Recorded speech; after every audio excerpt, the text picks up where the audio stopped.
But who is the real victim of hyphenated sexuality? The real victim of hyphenated sexuality is not the lesbian lobbyist or the gay picketer. The real victim is the youngest and most innocent among us. Free love costs, and children pay. The gay marriage debate is not about homosexuality, but about marriage. It's not about who gets to marry, but about what marriage is. What marriage is depends on what a human person is, and the fact remains that every single one of us was born of a woman, begotten of a man. Marriage and children are indelibly linked. If humans did not reproduce sexually, and if children could simply swim away from their mothers after birth like baby sharks, then the institution of marriage would never have been established.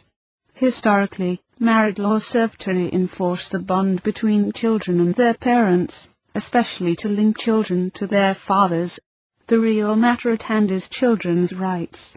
In an effort to divert attention away from children's rights, it will be argued that marriage has been redefined before. How many wives did Jacob have? Didn't marriage once constitute one adult man and one adolescent girl? Anti-miscegenation laws were still on the books less than 60 years ago. As our society redefines who counts and who matters, it will be argued, marriage changes.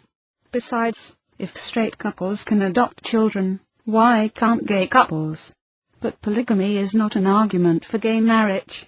That there are examples of polygamy in history is not even an argument for polygamy. The exception does not prove the rule, the exception breaks the rule. Anti-miscegenation laws were not a redefinition of conjugal marriage, but rather the imposition of racial prejudices upon the institution of marriage. That at one time men over 18 could marry women under 18 does not at all challenge the traditional definition of marriage. Rather, it challenges the contemporary definition of adulthood.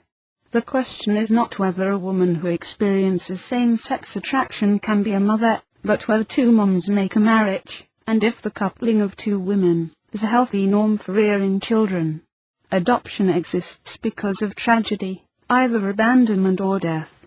Still, every child has a right to a father and a mother.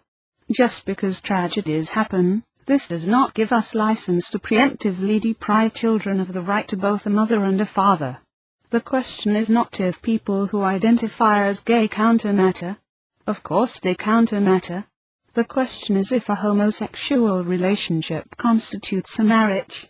The question is, given the fact that humans reproduce sexually, and that our offspring are not born into this world self-sufficient, if marriage remains the natural means of human flourishing. Sex has become artificially severed from procreation, the family, our body's natural biological purposes, and children have paid the price. In the end, everyone pays the price. We are not peacocks. We do not merely mate. We marry.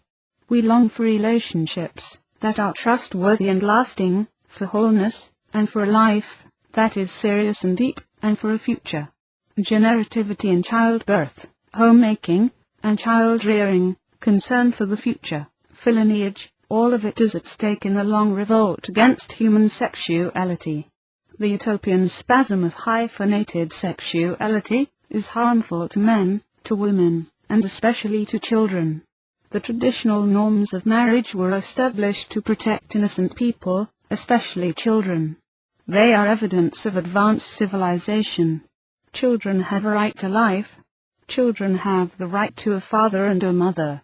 Children have the right to be raised in faithful, committed marriages.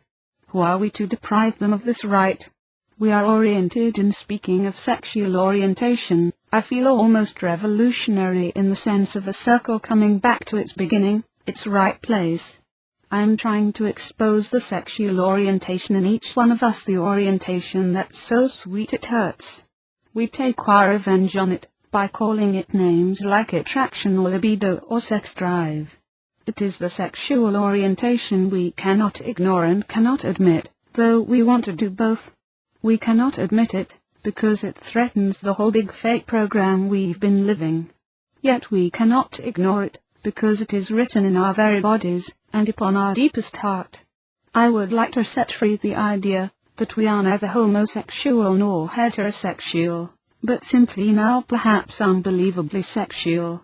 As male and female, we are, all of us, oriented. We are oriented towards sexual reproduction. And it haunts us. We pretend the link between sex and fruitfulness is a barbarism from a darker age. We sterilize ourselves, we take drugs to suppress our fertility, as a last resort we get an abortion, and we behave as if we have settled the matter. But all this is a ruse. Beneath the fabricated sexual taxonomies and technological subterfuge there remains the undeniable human orientation towards sexual reproduction. The menstrual cycle, the erection, the womb and breasts all remind us of this orientation. Even a condom cannot conceal the fact that what you are spilling is nothing less than seed. Biology and human nature remind us that human sexuality is oriented toward children and the future. This orientation has been deformed and dehumanized by all our theorizing and manipulation.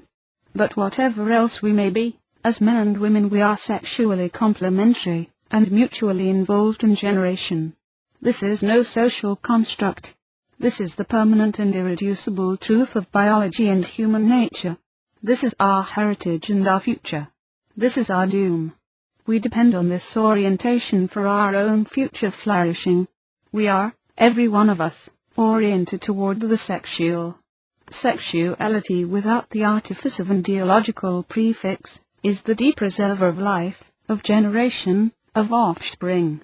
And because human offspring require an unquantifiable amount of physical and moral care, sex and marriage are, as they have always been, linked. Ovid's tale serves as a warning. Narcissus falls in love with his own image in the water, declines the affection of Echo, and finally dies, because love without another is sterile and hopeless. Because sexual love is naturally creative, it would be a mistake to expect, like Narcissus, that a lover should reflect oneself. Lovers are bound not by feelings as the troubadour poets thought, but by the marital bond, to be open to life, and to be responsible for one another. Marriage is the social correlate to the biological fact of human fecundity. The traditional definition of marriage is not rooted in religion and homophobia, but in biology and human nature. Gay marriage might work for private ideology, but it does not work for society. Marriage was not established because humans are romantic and enjoy intimacy, but because humans reproduce sexually, and children need both a father and a mother to be conceived and reared. Everyone has the right to marry, but that does not make any sexual or romantic relationship a marriage, although heterosexual ideology clouds that fact. Heterosexuality is in fact proto-homosexuality. The difference between heterosexuality and homosexuality is a matter of preference, but the values and goals are the same. Yet marriage reminds us that we are oriented toward the sexual, and that's why marriage has become a battleground. That's why so many straight people are pro-gay. Editors note the image above is a detail from Echo and Narcissus painted by John William Waterhouse in 1903.